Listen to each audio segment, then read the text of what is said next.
الحمدللہ وکفا وسلام علی عبادہ الذین اصطفی اما بعد اعوذ باللہ من الشیطان الرجیم بسم اللہ الرحمن الرحیم انا انزلناہ فی لیلۃ القدر وما ادراک ما لیلۃ القدر لیلۃ القدر خیر من الف شہر تنزل الملائکۃ والروح فیہا بإذن ربہم من کل امر سلام ہی حتی مطلع الفجر صدق اللہ العظیم۔ اللہ رب العالمین کا بے حد احسان کرم اس کا انعام ہے کہ اللہ تعالیٰ نے ہم سب کو مسلمان بنایا، اور اللہ تعالیٰ کا یہ بھی بے حد احسان عظیم ہے کہ اللہ تعالیٰ نے ہم سب کو تھوڑی دیر دینی نسبت سے دینی بات کہنے اور سننے کی توفیق عطا فرمائی۔ دنیا میں بہت سارے انسان بستے ہیں، اور اس میں مسلمان بھی ہے، غیر مسلم بھی ہے، اور اس میں ایسے بھی لوگ ہیں جو ستاروں کی پوجا کرتے ہیں۔ اس میں دنیا میں ایسے بھی لوگ آپ کو ملیں گے جو چاند کو پوجتے ہیں۔ دنیا میں آپ کو لوگ ایسے بھی ملیں گے جو سورج کو پوجتے ہیں۔ دنیا میں لوگ ایسے بھی ملیں گے جو جھاڑ درختوں کو پوجتے ہیں۔ دنیا میں آپ کو لوگ ایسے بھی ملیں گے جو پتھروں کو پوجتے ہیں۔ دنیا میں آپ کو ہر طرح کے لوگ ملیں گے، لیکن اللہ رب العالمین کا یہ بہت بڑا انعام اکرام ایک مومن مسلم کے لیے ہے کہ اللہ تعالیٰ نے قدر و قیمت جو رکھی ایک ایمان والے کی رکھی۔ اگر ایمان ہے تو اللہ تعالیٰ تمام کی تمام راحتیں، آرام، چین اور سکون دنیا کے اندر جو ہمیں نظر آتا ہے، چاہے وہ غیر مسلم کے ساتھ ہو، چاہے وہ ستارہ پرست کے ساتھ ہو، سورج پوجنے والے کے ساتھ ہو، وہ تمام کا تمام چین اور سکون اللہ تعالیٰ صرف ایمان والے کی بدولت اس کو عطا کر رہے ہیں۔ یہ جتنا بھی نظام ہمارے سامنے ہماری آنکھ دیکھتی ہے، یہ سارا کا سارا نظام اللہ تعالیٰ ہی چلانے والے ہیں اور اللہ تعالیٰ ہی کرنے والے ہیں۔ اس کے علاوہ قرآن پاک میں ہم آیت الکرسی دیکھیں اور پڑھیں تو اللہ کی وحدانیت بھی، اس کی ربوبیت بھی، اس کی الوہیت بھی، اور اس کی خالقیت بھی، مالکیت بھی، وہ تمام کی تمام ہمیں سامنے نظر آ جاتی ہے۔ قرآن پاک میں سورۃ آیت الکرسی دیکھو، قرآن کہہ رہا ہے اللہ لا الہ الا هو الحی القیوم، کہ اللہ کہہ رہے ہیں کہ کوئی الہ نہیں۔ الہ کا معنی یہ کہ حاجت روا، مشکل کشا، بگڑی بنانے والا، دستگیر، غوث اعظم صرف اللہ، اور اولاد دینے والا، ہاں بچے اور بچیاں دینے والا، بانجھ بھی رکھنے والا اللہ۔ اللہ کہتے ہیں کہ الہ کے معنی میں یہ تمام باتیں مضمر ہے، چھپی ہوئی ہے۔ اگر ہم الہ کے معنی کو سمجھ لیں تو جو جتنی شرکیات کی باتیں ہیں اور جتنی ہم نے ادھر ادھر کی باتوں میں ہم لگے ہوئے ہیں، وہ تمام کی تمام چھوڑنا بہت آسان ہو جائے۔ ہم کلمہ جب پڑھتے ہیں لا الہ الا اللہ، تو اس میں ہمیں ایک دم اشارہ مل جاتا ہے کہ مشکل کشا، حاجت روا، بگڑی بنانے والا، اولادیں دینے والا، رہائیاں دینے والا، شفائیں دینے والا، کھیتیوں کو اگانے والا، سورج کو نکالنے والا، چاند کو نکالنے والا، یہاں تک کہ ہواؤں کو چلانے والا، سمندروں کو چلانے والا، اور اتنی بڑی زمین اور اتنا بڑا آسمان کو یہ اپنے صحیح طریقے پر اس کو کھڑا کرنے والا، بغیر ستون کے جمانے والا، یہ صرف اور صرف اگر کسی کی ذات ہے تو وہ ایک واحد ذات اللہ کی ذات ہے۔ وَإِلَٰهُكُمْ إِلَٰهٌ وَاحِدٌ، کہ الہ ایک ہی ہے۔ الہ کا معنی اتنا بڑا مفہوم الہ کا ہے، اگر میں بیان کروں کئی روز تک تو اس پر بیان ختم نہ ہو۔ الہ کا مسئلہ بڑا اہم ہے۔ اللہ رب العالمین نے قرآن پاک میں کئی ایک جگہ الہ فرمایا کہ اللہ کو الہ سمجھو۔ الہ کہتے کسے؟ حضور اکرم صلی اللہ علیہ وسلم آخری نبی، آخری رسول آئے، لیکن ہر نبی کی دعوت یہی تھی، لا الہ الا اللہ۔ آگے ملتا جس نبی کا زمانہ ہوتا، جس رسول کا زمانہ ہوتا، اس کا نام اس کلمے کے ساتھ جڑتا۔ لیکن دیکھو ہر نبی کے ساتھ لا الہ الا اللہ، کوئی تو بات ہے لا الہ الا اللہ میں جو ہر نبی کے ساتھ اللہ تعالیٰ جوڑتے۔ آدم علیہ السلام کی باری آئی تو آدم علیہ السلام کو کہا لا الہ الا اللہ، آدم صفی اللہ کہ حضرت آدم کا نام جوڑا لیکن لا الہ الا اللہ کو باقی رکھا۔ نوح کی باری آئی، حضرت نوح علیہ السلام نے کہا لا الہ الا اللہ، نوح نجی اللہ۔ حضرت ابراہیم علیہ السلام کی باری آئی تو انہوں نے بھی یہی کہا لا الہ الا اللہ، ابراہیم خلیل اللہ۔ اور پھر جب حضرت یوسف علیہ السلام کی باری آئی تو انہوں نے بھی یہی کہا لا الہ الا اللہ، یوسف صدیق اللہ۔ اور جب حضرت موسیٰ علیہ السلام کی باری آئی تو انہوں نے بھی کہا لا الہ الا اللہ، موسیٰ کلیم اللہ۔ اور جب حضرت عیسیٰ علیہ السلام کی باری آئی تو انہوں نے بھی کہا لا الہ الا اللہ۔ اور عیسیٰ روح اللہ، حضرت یعقوب علیہ السلام کی باری آئی تو انہوں نے بھی کہا لا الہ الا اللہ، یعقوب نبی اللہ۔ اور جب حضرت داؤد علیہ السلام کی باری آئی تو انہوں نے بھی یہی کہا لا الہ الا اللہ، داؤد خلیفۃ اللہ۔ یعنی میں کہنا یہ چاہتا ہوں کہ محمد الرسول اللہ صلی اللہ علیہ وسلم آخری نبی آئے، 1,24,000 کم و بیش نبی آئے، تمام کے تمام نبیوں کی دعوت پہلا جملہ یہ ہوتا تھا، پہلی بات یہ ہوتی تھی کہ لا الہ الا اللہ کو سمجھو، لا الہ الا اللہ کے معنی کو سمجھو، اس کے مفہوم کو سمجھو، اس میں کیا اللہ رب العالمین نے کتنی باتیں پنہا رکھی ہیں اور کتنے باتوں کو اس میں سمویا ہے۔ اللہ کہہ رہے ہیں پیارے پیغمبر کی تعلیمات اگر آپ دیکھیں، سب سے پہلی وحی غار حرا میں آئی، اور جب پہاڑ کی چوٹیوں پر حضور اکرم صلی اللہ علیہ وسلم نے پورے مکہ المکرمہ کے بڑے بڑے سرداران قریش اور بڑی بڑی اپنے قوم کے جو چودھری لوگ تھے سب کے سامنے یہی دعوت رکھی کہ لوگوں لا الہ الا اللہ سمجھو، کہ لا الہ الا اللہ یہ ہے کہ اللہ کے سوا کوئی معبود نہیں، کوئی حاجت روا نہیں، کوئی مشکل کشا نہیں، کوئی بگڑی بنانے والا نہیں، کوئی اولاد دینے والا نہیں، کوئی عزت دینے والا نہیں، ہر چیز کا مالک صرف اللہ۔ لا حضرت آسیہ نے فرعون کے دربار میں یہی کہا تھا لا خالق الا اللہ، لا مالک الا اللہ، لا رازق الا اللہ، ہر چیز کا خالق اللہ، ہر چیز کا مالک اللہ، روزی دینے والا اللہ، عزتیں دینے والا اللہ، ماں کے پیٹ میں زندہ رکھنے والا بھی اللہ۔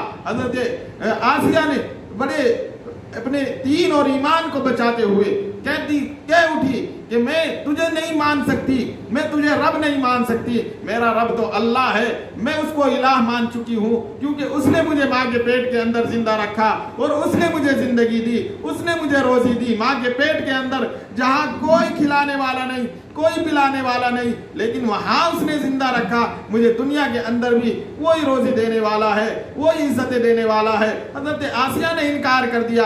میرا کہنے کا مقصد یہ ہے کہ ہر نبی نے، ہر رسول نے، ہر پیغمبر نے یہی دعوت دی کہ لا الہ، پہلا کلمہ یہ تھا لا الہ، لا الہ الا اللہ، کہ اللہ الہ ہے، اللہ ہی الہ ہے، کوئی اور الہ نہیں ہے۔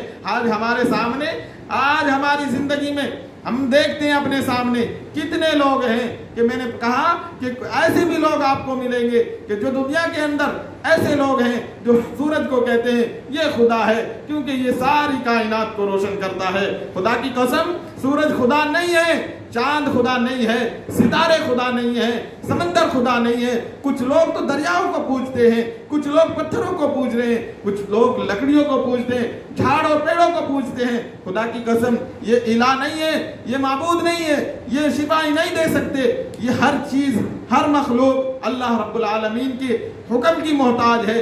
کچھ لوگوں نے تو آگ کو خدا کہا کہ آگ، یعنی جن کو ہم قرآن و حدیث میں پڑھتے ہیں مجوسی کا لفظ، کہ انہوں نے کہا کہ آگ اتنی طاقتور ہے کہ جب کسی کو لگ جاتی ہے تو بالکل ختم کر دیتی ہے، تو انہوں نے کہا کہ آگ بھی خدا ہے۔ لہذا میری بہنوں، میں صرف یہ کہنا چاہ رہا ہوں کہ ہر کوئی جتنی بھی چیزیں ہیں، ہر چیز اللہ کے حکم کی محتاج ہے، ہر چیز کے اندر تاثیر جو رکھی ہے اللہ رب العالمین کے حکم کے مطابق رکھی ہے۔ اللہ جب چاہیں گے، جیسا چاہیں گے اس چیز سے فیصلہ لے لیتے ہیں اور جیسا چاہتے ہیں کرتے ہیں۔ اس کے لیے ہمارے سامنے مثالیں ہیں، کتنی مثالیں ہم قرآن سے نکال دیں، حدیثوں سے نکال دیں، اور دنیا کے اندر ہم ایک دوسرے کے ساتھ اٹھتے بیٹھتے ہیں، وہ مثالیں ہم بیان کریں تو خدا کی قسم ہمیں وقت کم ملے گا۔ میں ایک مثال میں آپ کو قرآن نے جو بیان کی ہے وہ بیان کرتا ہوں۔ حضرت موسیٰ علیہ السلام کا زمانہ، موسیٰ علیہ السلام کے زمانے میں فرعون نے پورے کے پورے بنی اسرائیل جتنے بھی تھے تقریباً 5,80,000 لوگ سب کے سب کو اپنے قید خانے میں ڈال رکھا تھا، ان سے کام کراتا تھا، ان سے کھیتی باڑی، ان سے ان کے اپنے مکانات اور محلات بنواتا تھا فرعون کے جنگل میں پھنسے ہوئے بنی اسرائیل۔ لیکن ایک دن آیا، موسیٰ علیہ السلام نے کہا کہ نکلو یہاں سے، اور اللہ رب العالمین نے کہا کہ چلو لے کے اپنی قوم کو نکل جاؤ۔ چنانچہ وہ ایک دریا کے قریب پہنچے، بڑا دریا، خدا کی قسم دریا میں جو جائے گا ایسا دریا کہ جو جائے گا ڈوبتا، لیکن اللہ نے حکم دیا کہ اے موسیٰ تمہارے ہاتھ میں جو لاٹھی ہے اس کو دریا پر مارو، ہم راستے بنا دیں گے۔ چنانچہ دریا پر لاٹھی ماری، 12 راستے بن گئے۔ فوراً حضرت موسیٰ علیہ السلام اور ان کا پورا لشکر یعنی 5,80,000 کے قریب جتنے بنی اسرائیل تھے سب کے سب پار ہو گئے۔ خدا کی قسم پیچھے فرعون بھی دیکھتا کہ ہاں موسیٰ پار ہو رہا ہے، میں بھی ایک دم پار ہوتا ہوں۔ چنانچہ اپنے لشکر کو اور اپنے آپ کو خود کو فرعون نے بھی اس دریا کے اندر ڈالا۔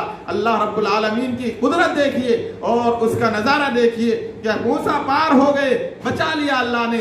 دریا کا کام تھا کہ ڈبو دیتا، لیکن اللہ نے کہا نہیں ڈبونا، خدا کی قسم نہیں ڈوبا۔ لیکن جب فرعون پہنچا اسی دریا میں، اسی راستے میں فوراً اللہ رب العالمین کی طرف سے حکم جاری ہوا کہ ڈبو ڈالو۔ چنانچہ وہ اور اس کا پورا لشکر پورا کا پورا غرق ہو گیا اسی دریا میں۔ تو میں کہنا یہ چاہتا ہوں کہ مثالیں دیکھو کہ اللہ جب چاہے دریا کو ڈبونا کہ دریا ڈبو ڈالتا، اللہ جب چاہے بچانا اسی دریا سے راستے بنا دیتا۔ یہ اللہ کی شان، اللہ کی قدرت کے مظاہر ہیں۔ اور ایک اور مثال لے لو، قرآن پاک میں ہے کہ حضرت ابراہیم علیہ السلام کا زمانہ، ابراہیم علیہ السلام کو کے لیے آگ اکٹھی کی گئی کہ ان کو سزا دیں گے، ان کو تکلیف دیں گے، ان کو ختم کر دیں گے۔ چنانچہ آگ کی صفت یہ کہ جس کو دیکھے گی، جس کو لگے گی جلا ڈالے گی۔ لیکن اس آگ پر بھی اللہ کا حکم چلتا ہے، اللہ کے علاوہ کسی اور کا حکم نہیں چلتا۔ میری بہنوں سوچنے اور سمجھنے کی بات ہے۔ حضرت ابراہیم علیہ السلام کو آگ میں ڈالا، اللہ نے کہا قلنا یا نار کونی بردا وسلاما علی ابراہیم، کہ اے آگ تو ٹھنڈی ہو جا، اس ابراہیم کے لیے سلامتی والی، اتنی بھی ٹھنڈی نہ ہونا کہ میرے ابراہیم کو تکلیف ہو۔ اللہ کی قسم آگ ٹھنڈی ہو گئی، آگ نے نہیں جلایا۔